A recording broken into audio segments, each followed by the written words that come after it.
हरे कृष्णा।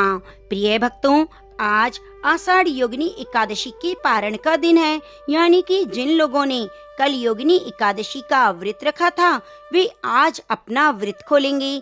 आज का दिन बड़ा ही शुभ और मंगलकारी है। एकादशी के व्रत के दिन तुलसी माता की कथा, लक्ष्मी माता की कथाओं को सुनने से ही व्रत पूर्ण माना जाता है और सभी मनोकामनाएं पूरी होती हैं। तो जिन लोगों ने व्रत नहीं भी रखा उन्हें भी द्वादशी के दिन तुलसी माता की कथाओं को सुनने से धन संपत्ति और अनंत शुभ फलों की प्राप्ति होती है।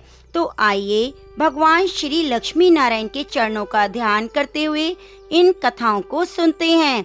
एक बात का आप लोग विशेष ध्यान रखिएगा, इन कथाओं को पूरा अवश्य सुने। आधी अधूरी कथाओं को सुनने से पूर्ण फल की प्राप्ति नहीं होती। तो बोलिए श्री राधा कृष्ण भगवान की जय, श्री यमुना माता की जय, लक्ष्मी माता की जय। आइए सुनते हैं तुलसी माता की संपूर्ण कथाएं। तुलसी माता को हरि प्रिया भी कहा जाता है। जितना भगवान श्री हरि विष्णु सोने चांदी, हीरे मोती और रत्नों से प्रसन्न नहीं होते, उतना सिर्फ तुलसी दल से प्रसन्न हो जाते हैं। सच्ची श्रद्धा भाव से तुलसी दल भगवान विष्णु को अर्पित करने से मनुष्य के सभी संकट कट जाते हैं, मनोकामनाएं पूरी हो जाती हैं। एक बार एक गांव में एक बुजुर्ग महिला रहा करती थी। वे बहुत ही पूजा पाठ किया करती। वह रोज तुलसी माता की पूजा करती। वह बुजुर्ग महिला रोज तुलसी माता से कहती, तुलसी माँ तुम मुझे बहू दो, पीताम्बर की धोती दो, मीठा मीठा घास दो, बैकुंठ में बास दो, चटके की चाल दो, पटके की मौत दो, चंदन की काठ दो, रानी सा राज दो, दाल भात का भोजन दो, ग्यारस की मौत दो और कृष्ण जी का कांधा दो। वह बुजुर्ग महिला हर महीने में तुलसी माता की पूजा रोज करती और बिरले ही उनको सींचा करती। तुलसी माता बुजुर्ग महिला की बात सुनकर धीरे धीरे सूखने लगी। प्रिय भक्तों, तब भगवान श्री कृष्ण ने देखा कि तुलसी माता सूख रही है। तभी एक दिन भगवान श्री कृष्ण तुलसी माता के पास प्रकट हुए और भगवान श्री कृष्ण ने तुलसी माता से पूछा, हे तुलसी, तुम क्यों सूख रही हो? सभी महिलाएं तुम्हारी पूजा करती हैं, तुमको रोज सींचती हैं, लेकिन फिर भी सूखती जा रही हो। क्या कारण है? जिसके बाद तुलसी माता ने भगवान श्री कृष्ण से कहा, प्रभु, एक बुजुर्ग महिला मेरे पास रोज आती है, रोज एक बात बोलती है, हे तुलसी माता, सबकी दाता, मैं तेरा विरला सींचती हूँ, तू मुझे बहू दे, पीताम्बर की धोती दे, मीठा मीठा घास दे, बैकुंठ में बास दे, चटके की चाल दे, पटके की मौत दे, चंदन सा काठ दे, रानी सा राज दे, दाल भात का भोजन दे, ग्यास की मौत दे और कान्हा का कांधा दे। मैं बुजुर्ग महिला की सारी मनोकामनाएं पूरी कर सकती हूँ, किंतु हे प्रभु, उसकी एक मनोकामना पूरी नहीं कर सकती। मैं कृष्ण जी का कांधा कहाँ से दूंगी? भगवान श्री कृष्ण तुलसी माता की बात सुनकर जोर जोर से हंसने लगे और फिर भगवान श्री कृष्ण ने तुलसी माता से कहा, तुम चिंता मत करो, जब वह बुजुर्ग महिला की मृत्यु होगी तब मैं मौके पर वहां पहुंचकर कांधा दे दूंगा। आज सुबह जब वह पूजा करने आए तब कह देना कि सब कुछ तुम्हें मिल जाएगा। कुछ दिनों बाद वह वृद्ध महिला ठोकर खाकर रास्ते में गिर के मर गई। पूरे गांव के सभी लोग आए। उस महिला को सभी लोग धर्मात्मा मानते थे। उनको तुलसी जी की डोकरी कहते थे। उनके परिवार में कोई नहीं था, इसलिए गांव वालों ने ही अंतिम संस्कार की योजना बनाई। उन्हें नहला धुलाकर चौकी पर बिठाने के लिए उन्हें उठाने लगे तो उनका मृत शरीर इतना भारी हो गया कि उसे कोई उठा नहीं पाया। यह देखकर वहाँ के लोग बातें करने लगे, कहने लगे, इतना पूजा पाठ करती थी, हर समय माला फेरती थी, इसलिए ये इतनी भारी हो गई। वहीं पूरे गांव में चर्चा होने लगी, डोकरी माई कोई भक्ति नहीं करती थी, वह छल कपट करती थी। हम जिसे धर्मात्मा समझते थे वह तो पापिन थी। जो किसी से भी उठ नहीं पा रही। यह इसके कर्मों की सजा है। इधर भगवान ने सोचा मेरे भक्त की तो निंदा हो रही है, इसलिए भगवान ने बूढ़े आदमी का वेश धारण करके वहां आए और वहां एकत्रित लोगों से पूछने लगे यहाँ पर इतनी भीड़ क्यों है। जिसे लोग कहने लगे यह डोकरी माई मर गई है, इतनी पापीन थी कि जिससे यह उठ भी नहीं पा रही। सब लोग उठा उठा कर थक गए। तब ब्राह्मण ने कहा मुझे एक बार डोकरी के कान में कहने दो, फिर देख लो कैसे उठती है। तो सभी लोगों ने कहा आप भी प्रयास करके देख लीजिए। तब भगवान ने उस वृद्ध महिला के कान में कहा हे मैया देख मैं आ गया, तू बिरला सींचा मेरा, मैं करूँ निस्तारा तेरा। हे बुढ़िया माई बहू ले, पोते पोती ले, लड्डू ले, पीताम्बर की धोती ले, गहना ले, घी का घड़ा ले, मीठा मीठा घास ले, खीर पूरी ले, दाल भात का जीवन ले, धन दौलत ले, बेटा ले, पोता ले, तुलसी जी का पत्ता मुंह में ले, गंगा जी का जल ले, 11 को चंदन का काठ ले और ले श्री कृष्ण जी का कांधा। इतना सुनते ही बुढ़िया माई तो हल्की हो गई। भगवान बोले आओ इनको उठाओ। भगवान ने हाथ लगाया, बुढ़िया माई जो डोकरी उठ गई। सबको बड़ा ही आश्चर्य हुआ, धूमधाम से ले गए। भगवान उसे कांधे पर लेके गए। पूरे गांव में चर्चा होने लगी, जिससे उसे मुक्ति मिल गई और वह बैकुंठ चली गई। सभी लोग देखते रह गए। सभी लोगों ने देखा शमशान घाट तक तो ब्राह्मण साथ आया था, लेकिन अब दिखाई नहीं दे रहा। इससे लोग समझ गए वे कोई और नहीं, स्वयं भगवान बूढ़े ब्राह्मण के रूप में आए थे। तो बोलिए श्री राधा कृष्ण भगवान की जय, तुलसी शालिग्राम भगवान की जय। अब आइए सुनते हैं तुलसी माता की दूसरी कथा।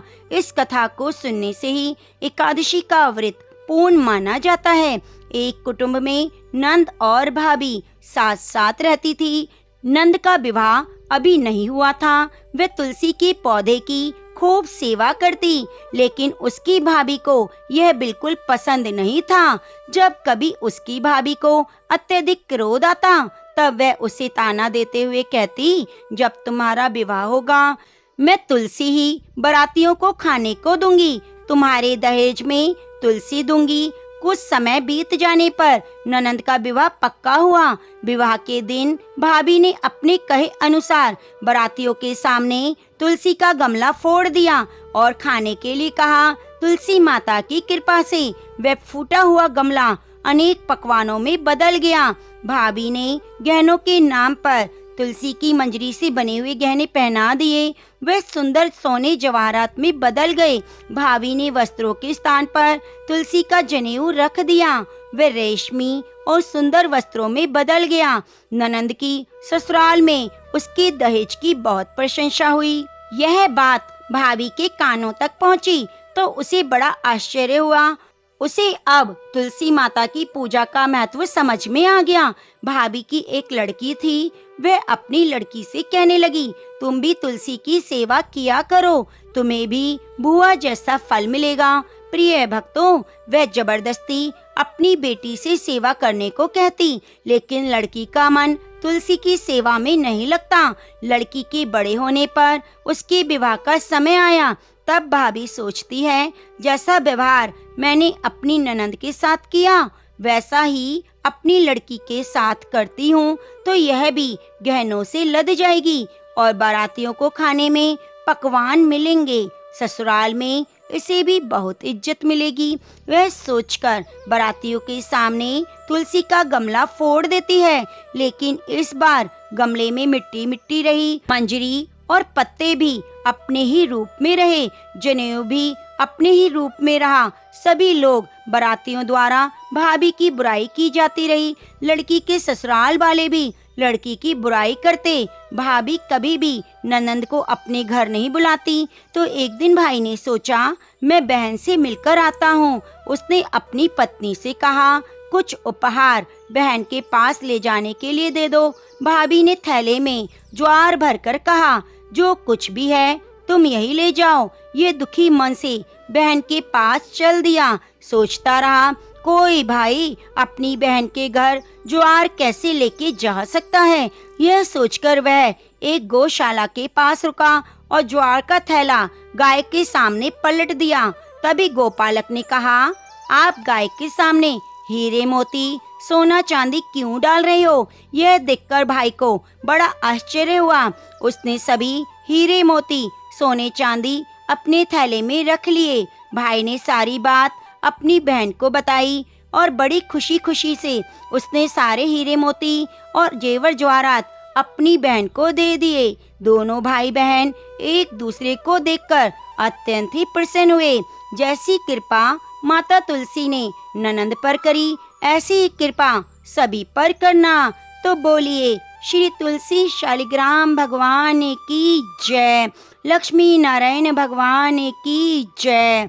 प्रिय भक्तों, विष्णु भगवान की प्रिय एकादशी को पूर्ण करने हेतु आइए सुनते हैं विष्णु भक्त राजा अम्बरीश की कथा। राजा अम्बरीश भगवान विष्णु के परम भक्त इक्ष्वाकु वंश के परमवीर राजा थे। वे भागीरथ के परपौत्र थे। वे हर एकादशी का व्रत करते। एकादशी के बाद जब द्वादशी आती तो उस दिन अपने हाथों से भगवान विष्णु को भोग लगाने के लिए चक्की में गेहूं को स्वयं पीसा करते। जब उन्हें पीसते पीसते थकान आ जाती तो भगवान विष्णु राजा को अपने पीताम्बर से हवा दिया करते। राजा अम्बरीश अपने हाथों से पूरा भोजन तैयार करते। भगवान को भोग लगाने के बाद ही स्वयं भोजन ग्रहण करके पारण की विधि पूर्ण करते। राजा अम्बरीश ने एक बार अपनी पत्नी के साथ श्री कृष्ण जी को प्रसन्न करने के लिए वर्ष की सभी एकादशियों के व्रत का नियम किया। वर्ष पूरा होने पर पारण के दिन उन्होंने धूमधाम से भगवान की पूजा की, ब्राह्मणों को गोदान दिया। यह सब करके जब वे पारण करने जा रहे थे तभी महर्षि दुर्वासा शिष्यों सहित पधारे।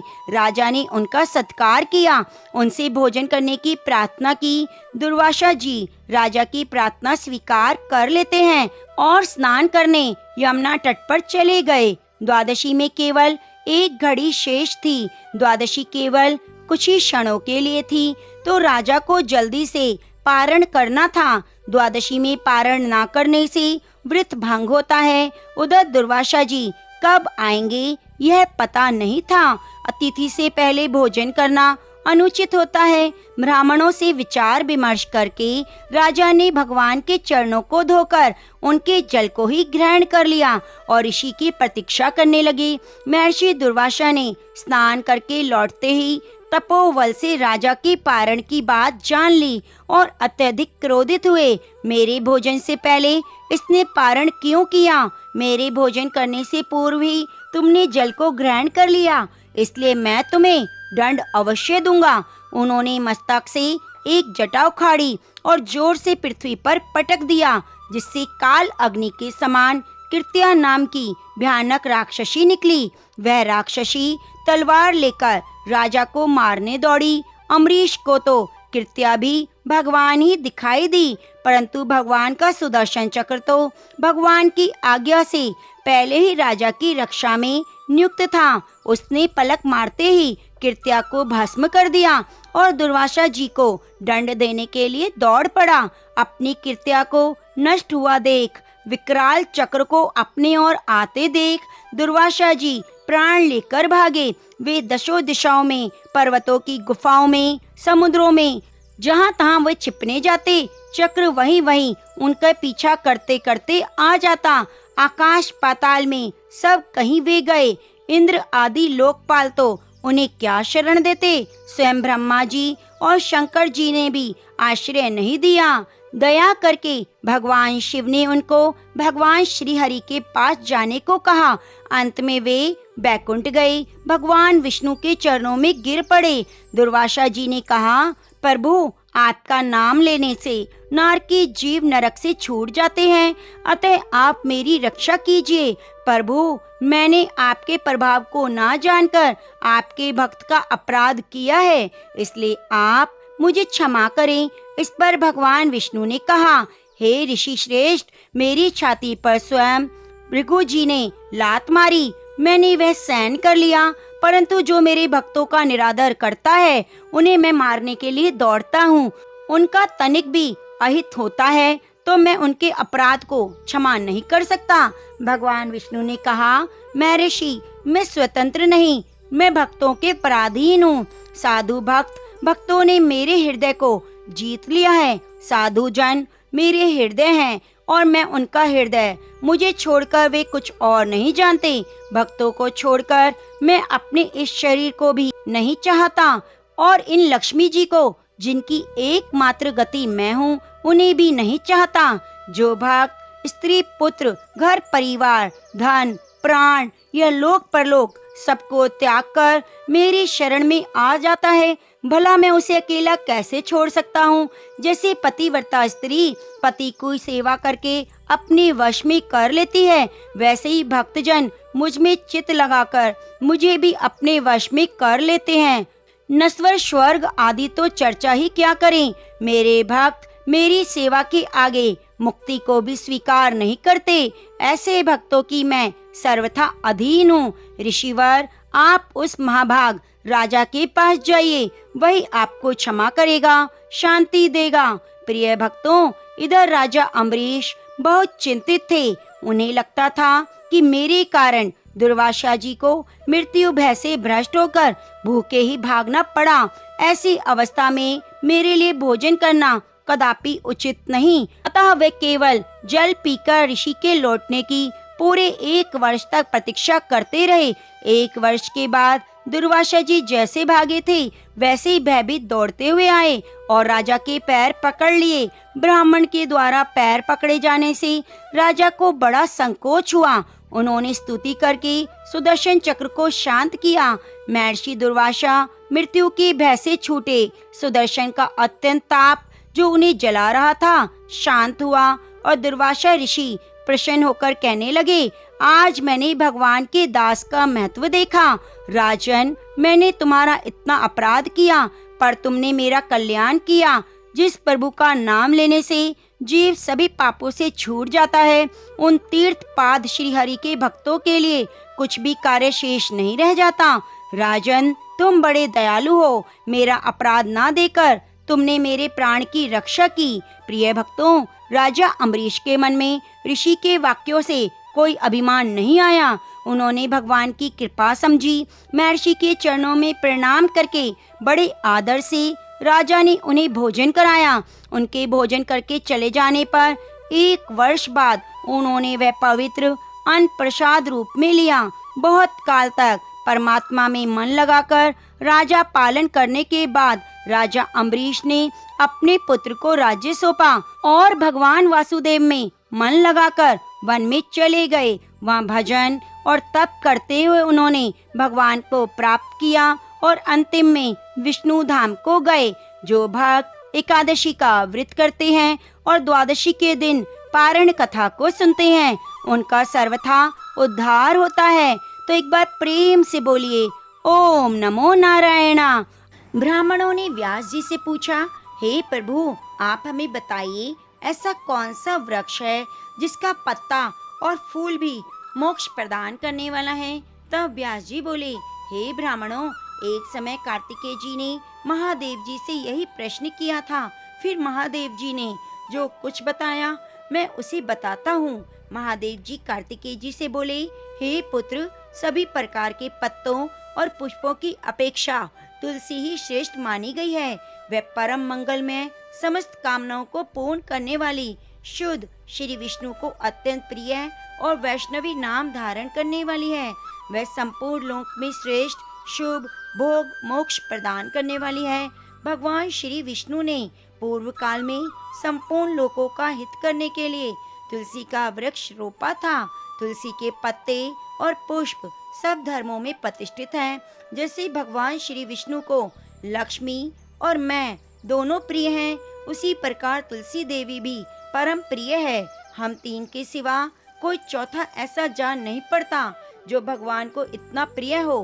तुलसी दल के बिना दूसरे दूसरे फूलों, पत्तों, चंदन आदि के पौधों से भगवान श्री विष्णु को उतना संतोष नहीं होता जितना तुलसी दल के द्वारा पूर्ण श्रद्धा के साथ प्रतिदिन भगवान श्री विष्णु का पूजन किया है। उसने दान, होम, यज्ञ, व्रत आदि संपूर्ण कर लिए हैं। तुलसी दल से भगवान की पूजा कर लेने पर लक्ष्मी, श्रेष्ठ कुलीन पत्नी, कन्या, धन, राज्य, आरोग्य, ज्ञान, विज्ञान, वेद, वेदांग, शास्त्र, पुराण, तंत्र और संहिता सब कुछ में करतलगत समझाता हूँ। जैसे पुण्य शलीला गंगा मुक्ति प्रदान करने वाली है, उसी प्रकार तुलसी भी कल्याण करने वाली है। हे पुत्र, यदि मंजरी युक्त तुलसी पत्रों के द्वारा भगवान श्री की पूजा की जाए तो उसके पुण्य का वर्णन तो करना असंभव है। जहाँ तुलसी का वन है वहाँ भगवान श्री कृष्ण की समीपता है। वहीं ब्रह्मा और लक्ष्मी जी भी संपूर्ण देवताओं के साथ विराजमान हैं। इसलिए अपने निकटवर्ती स्थान में तुलसी देवी को रोप कर उनकी पूजा करनी चाहिए। तुलसी के निकट जो स्तोत्र मंत्र आदि का जाप किया जाता है वे सब अनंत गुना फल देने वाला होता है। प्रेत, पिशाच, कुष्मांड, ब्रह्म, राक्षस, भूत, दैत्य आदि सब तुलसी के वृक्ष से दूर भागते हैं। ब्रह्म हत्या आदि पाप और खोटे विचार से उत्पन्न होने वाले रोग सब तुलसी वृक्ष के समीप नष्ट हो जाते हैं। जिसने श्री भगवान की पूजा के लिए पृथ्वी पर तुलसी का बगीचा लगाया है उसने उत्तम दीक्षाओं में युक्त होकर वहाँ का विधिवत अनुष्ठान कर लिया है। जो भगवान श्री की प्रतिमाओं और शालिग्राम शिलाओं पर चढ़े तुलसी दल को प्रसाद रूप में ग्रहण करता है वह श्री विष्णु के सायुज्य को प्राप्त करता है। जो श्री हरि विष्णु का पूजन करके उन्हें निवेदन किए हुए तुलसी दल को अपने मस्तक पर धारण करता है वह पाप से शुद्ध होकर स्वर्ग लोक को प्राप्त होता है। कलयुग में तुलसी का पूजन, कीर्तन, ध्यान, रोपण, धारण करने से वे पाप को जलाती है और स्वर्ग और मोक्ष प्रदान करती है। जो तुलसी के पूजन आदि का दूसरों को उपदेश देता है और स्वयं भी आचरण करता है वे भगवान श्री लक्ष्मीपति के परम धाम को प्राप्त होता है। जो वस्तु भगवान श्री विष्णु को प्रिय जान पड़ती है वह मुझे भी अत्यंत प्रिय है। श्राद्ध और यज्ञ आदि कार्यों में तुलसी का एक पत्ता भी महान पुण्य प्रदान करने वाला है। हे पुत्र, जिसने तुलसी की सेवा की है उसने गुरु, ब्राह्मण, देवता और तीर्थ सबका भलीभांति सेवन कर लिया है। इसलिए हे षडानन, तुम तुलसी का सेवन करो। जो शिखा में तुलसी स्थापित करके प्राणों का परित्याग करता है वह पाप राशि से मुक्त हो जाता है। राजस्व यज्ञ की भांति व्रत और संयम के द्वारा धीर पुरुष को जिसकी गति को प्राप्त करता है वही उसे तुलसी की सेवा से मिल जाती है। तुलसी के एक पत्र से श्री हरि की पूजा करके मनुष्य श्री हरि का सानिध्य प्राप्त करता है और उसे अन्य की क्या आवश्यकता।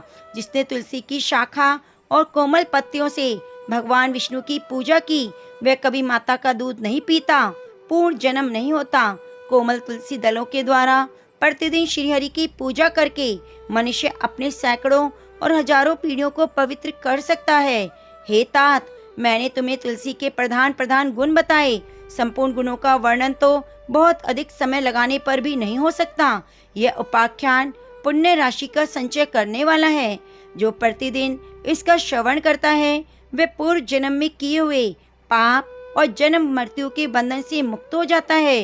हे पुत्र, इस अध्याय का पाठ करने वाले पुरुष को कभी कोई रोग नहीं सताता, अज्ञान उसके निकट नहीं आता, उसकी सदा विजय होती है। प्रिय भक्तजनों, फिर ब्राह्मणों ने आगे कहा, हे गुरुदेव, हमने आपके मुख से तुलसी के पात्र और पुष्प का महात्म्य सुना जो भगवान श्री हरि को बहुत प्रिय है। अब हम तुलसी के पुण्य में स्तोत्र का श्रवण करना चाहते हैं।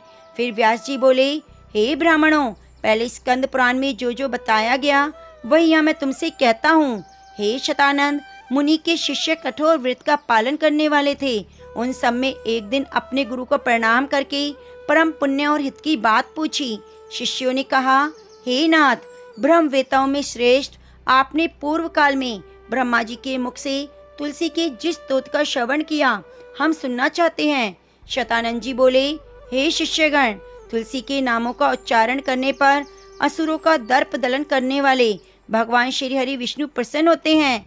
मनुष्य के पाप नष्ट हो जाते हैं और अक्षय पुण्य की प्राप्ति होती है। जिसके दर्शन मात्र से करोड़ों गोदान का फल मिलता है। उस तुलसी का पूजन और वंदन लोग क्यों न करें। कलयुग के संसार में वे मनुष्य धन्य हैं जिनके घर में शालिग्राम शिला का पूजन संपन्न करने के लिए प्रतिदिन तुलसी का वृक्ष भूतल पर लहलाता है। जो कलयुग में भगवान श्री केशव की पूजा के लिए पृथ्वी पर तुलसी का वृक्ष लगाते हैं, उन पर यदि यमराज अपने किंकरों सहित रुष्ट हो जाएं, तो भी वे उनका क्या कर सकते हैं। प्रिय भक्तों, इस प्रकार तुलसी का मंत्र बोलें। तुलसी, तुम अमृत उत्पन्न हो, केशव को सदा प्रिय हो। हे कल्याणी, मैं भगवान की पूजा के लिए तुम्हारे पत्तों को चुनता हूँ। तुम मेरे लिए वरदायिनी बनो। तुम्हारे श्री अंगों से उत्पन्न होने वाले पत्रों और मंजरियों द्वारा मैं सदा ही जिस प्रकार श्री हरि का पूजन कर सकूं, वैसा उपाय करो। हे पवित्रांगी तुलसी, तुम कलमल का नाश करने वाली हो। प्रिय भक्तजनों, इस भाव से तुलसी दल को चुनकर भगवान वासुदेव का पूजन करें। उसकी पूजा का करोड़ों गुना फल होता है। तुलसी स्तोत्र है। देवेश्वरी, बड़े बड़े देवता भी तुम्हारे प्रभाव का गायन करते हैं। मुनि, सेद, गंधर्व, पाताल निवासी, साक्षात नागराज शेष संपूर्ण देवता भी तुम्हारे प्रभाव को नहीं जानते। केवल भगवान श्री विष्णु की तुम महिमा को पूर्ण रूप से जानते हो। जिस समय क्षीर समुद्र के मंथन का उद्योग प्रारंभ हुआ, उस समय श्री विष्णु के आनंद से तुम्हारा प्रभाव हुआ। पूर्व काल में श्री हरि ने तुम्हें अपनी मस्तक पर धारण किया। हे देवी, उस समय श्री विष्णु के शरीर का संपर्क पाकर तुम परम पवित्र हो गई। हे तुलसी, मैं तुम्हें प्रणाम करती हूँ। तुम्हारी श्री अंग से उत्पन्न पत्रों द्वारा जिस प्रकार श्री हरि की पूजा कर सकूं, ऐसी कृपा करो जिससे मैं निर्विघ्नता पूर्वक परम गति को प्राप्त हो। साक्षात श्री कृष्ण ने तुम्हें गोमती तट पर लगाया और बढ़ाया। वृंदावन में विचरते समय संपूर्ण जगत और गोपियों के हित के लिए तुलसी का सेवन किया। हे जगत प्रिय तुलसी, पूर्व काल में वशिष्ठ के कथन अनुसार श्री राम जी ने भी राक्षसों का वध करने के उद्देश्य से सरयू के तट पर तुम्हें लगाया। हे तुलसी देवी, मैं तुम्हें प्रणाम करती हूँ। श्री राम जी से वियोग हो जाने पर अशोक वाटिका में रहते हुए जनक किशोरी सीता ने तुम्हारा ध्यान किया, जिससे उन्हें फिर से अपने प्रियतम का समागम प्राप्त हुआ। पूर्व काल में हिमालय पर्वत पर भगवान शंकर की प्राप्ति के लिए पार्वती देवी ने तुम्हें लगाया और अभिष्ट सिद्धि के लिए तुम्हारा सेवन किया। हे तुलसी देवी, मैं तुम्हें नमस्कार करती हूँ। संपूर्ण देवांगनाओं और किन्नरों भी दुःस्वप्न का नाश करने के लिए नंदनवन में तुम्हारा सेवन किया था। हे देवी, तुम्हें मेरा नमस्कार है। धर्म अरण्य गया में साक्षात पितरों ने तुलसी का सेवन किया था। दंडकारण्य में भगवान श्री राम जी ने अपने हित साधन की इच्छा से परम पवित्र तुलसी का वृक्ष लगाया और लक्ष्मण जी और सीता जी ने भी बड़ी भक्ति भाव के साथ उसे पोसा। जिस प्रकार शास्त्रों में गंगा जी को त्रिभुवन व्यापिनी कहा गया है, उसी प्रकार तुलसी देवी भी संपूर्ण चराचर जगत में दृष्टि गोचर होती हैं। तुलसी का ग्रहण करके मनुष्य पातकों से मुक्त हो जाता है। और हे मुनीश्वरों, तुलसी के सेवन से ब्रह्म हत्या भी दूर हो जाती है। तुलसी के पत्ते से टपकता हुआ जल जो अपने सिर पर धारण करता है, उसे गंगा स्नान और 100 गोदान का फल मिलता है। हे देवी, मुझ पर प्रसन्न होइए। हे देवी, हे हरिप्रिया, मुझ पर प्रसन्न हो जाओ। क्षीर सागर के मंथन से प्रकट हुई हे तुलसी देवी, मैं तुम्हें प्रणाम करती हूँ। द्वादशी की रात्रि में जागरण करके जो तुलसी स्तोत्र का पाठ करता है, भगवान उसके 32 अपराध क्षमा करते हैं। बाल अवस्था, कुमार अवस्था, जवानी और बुढ़ापे में जितने पाप किए होते हैं, वे सब तुलसी स्तोत्र से नष्ट हो जाते हैं। तुलसी के स्तोत्र से संतुष्ट होकर भगवान सुख और अबुद्ध प्रदान करते हैं। जिस घर में तुलसी का स्तोत्र लिखा हुआ है, विद्यमान रहता है, वहाँ कभी भी अशुभ नहीं होता, मंगलमय ही मंगलमय होता है, किंचित भी अमंगल नहीं होता। वह घर प्रचुर धन धान्य से भरा रहता है। तुलसी स्तोत्र का पाठ करने वाले मनुष्य के हृदय में भगवान श्री विष्णु के प्रति अविचल भक्ति होती है और वैष्णवों से कभी वियोग नहीं होता। इतना ही नहीं, उसकी बुद्धि कभी भी अधर्म में प्रविष्ट नहीं होती। जो द्वादशी की रात्रि में जागरण करके तुलसी स्तोत्र का पाठ करता है, उसे करोड़ों तीर्थों के समान फल प्राप्त होता है। जय श्री हरि विष्णु। नमो नमो तुलसी महारानी, नमो नमो हरि की पटरानी, नमो नमो तुलसी महारानी, नमो नमो हरि की पटरानी। ओम नमः शिवाय। श्री कृष्णा। अब आइए सुनते हैं भगवान विष्णु के वामन अवतार की कथा। भगवान विष्णु का वामन अवतार 5वां अवतार है जो त्रेता युग में हुआ। इस अवतार में भगवान विष्णु ने एक बौने ब्राह्मण का रूप धारण किया। यह अवतार असुर राज बलि के अहंकार को समाप्त करने और तीनों लोकों में धर्म की स्थापना करने के उद्देश्य से हुआ। दैत्यों के राजा बलि प्रहलाद के पुत्र और विरोचन के पुत्र थे। वे अत्यंत बलशाली, विद्वान और विष्णु भक्त थे। उन्होंने कठिन तपस्या और यज्ञों के माध्यम से देवलोक पर विजय प्राप्त कर ली। देवराज इंद्र सहित अन्य देवता पराजित होकर स्वर्ग से निष्कासित हो गए। असुरराज बलि की प्रसिद्धि और शक्ति निरंतर बढ़ रही थी। बलि ने महर्षि भृगु के वंशज शुक्राचार्य को अपना गुरु बनाया और उनके निर्देशन में एक विशाल अश्वमेध यज्ञ का आयोजन किया। इस यज्ञ के माध्यम से बलि तीनों लोकों पर अपना अधिकार करना चाहता था। देवता भयभीत होकर ब्रह्मा जी के साथ भगवान विष्णु के पास गए और असुरराज बलि के अत्याचार से रक्षा करने के लिए प्रार्थना की। भगवान विष्णु ने विश्वास दिलाया कि वे स्वयं वामन रूप में अवतार लेंगे और बलि का गर्भ चूर करेंगे। भगवान विष्णु ने अदिति के गर्भ से वामन रूप में अवतार लिया। वे एक छोटे बौने ब्राह्मण के रूप में प्रकट हुए, जिनके शरीर से तेजो में प्रकाश फैल रहा था। उनके हाथ में छत्र, कमंडल और यज्ञोपवीत था। वामन भगवान बलि के यज्ञ स्थल पर पहुँचे। बलि ने उनका आदर सत्कार किया और उन्हें दान देने का वचन दिया। वामन भगवान ने अत्यंत विनम्रता से कहा, हे राजन, मुझे बस 3 पद भूमि दान दे दीजिए, जिसमें मैं अपने चरण रख सकूं।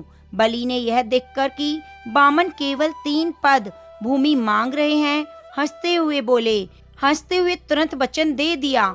मगर गुरु शुक्राचार्य जी ने बलि को चेतावनी दी कि यह कोई साधारण ब्राह्मण नहीं, स्वयं भगवान विष्णु है। मगर बलि ने अपने वचन का पालन करने का निर्णय लिया। जैसे बलि ने दान का वचन दिया, वामन भगवान का आकार बढ़ने लगा। वे विशाल रूप धारण कर त्रिविक्रम बन गए। उन्होंने पहले पग में संपूर्ण पृथ्वी को मापा, दूसरे पग में आकाश को और तीसरा पग रखने के लिए कोई स्थान नहीं बचा। भगवान ने बलि से पूछा, अब मैं तीसरा पग कहाँ रखूं? बलि ने विनम्रता से अपना सिर झुका दिया और कहा, भगवान, तीसरा पग मेरे सिर पर रखिए। भगवान ने तीसरा पग बलि के सिर पर रखकर उसे पाताल लोक में भेज दिया, किंतु उसके दान और भक्ति से प्रसन्न होकर वरदान दिया कि वह पाताल लोक का राजा रहेगा और प्रत्येक युग में एक दिन के लिए धरती पर शासन करेगा, जिसे हम बलि प्रतिपदा कहते हैं। वामन अवतार हमें यह सिखाता है कि अहंकार कितना भी बड़ा क्यों ना हो, धर्म और विनम्रता के आगे झुकना ही पड़ता है। भगवान विष्णु ने बलि की परीक्षा ली, लेकिन उसकी दानशीलता और भक्ति से प्रसन्न होकर उसे अमरता का आशीर्वाद दिया। ये बहुत ही पुण्यमय है। तो प्रेम से बोलिए, लक्ष्मी नारायण भगवान की जय।